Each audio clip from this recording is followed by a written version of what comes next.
Did you know the pied oystercatcher is an endangered bird in New South Wales? Hi, I'm Stacey here from Hunter Region Landcare Network, and I'm standing at Worimi Conservation Lands to tell you a little bit about our shorebirds. The pied oystercatcher is a shy species. There was a lovely flock of them here just a few minutes ago.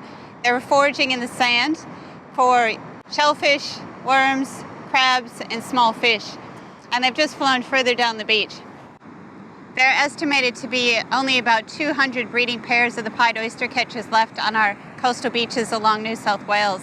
These birds need our protection along with other shorebirds. You can get involved and help us raise awareness for these birds by taking part in some of these fun activities that we've designed. Go onto the link below the video and you can download these templates. We're going to be having a traveling exhibition of shorebirds and teaching people about their importance, and you can add a little artistic flair. You can also help protect our shorebirds just by picking up plastic you find at the beach and looking out for the nesting sites and not driving our four-wheel drive around areas where we think the shorebirds might be making nests.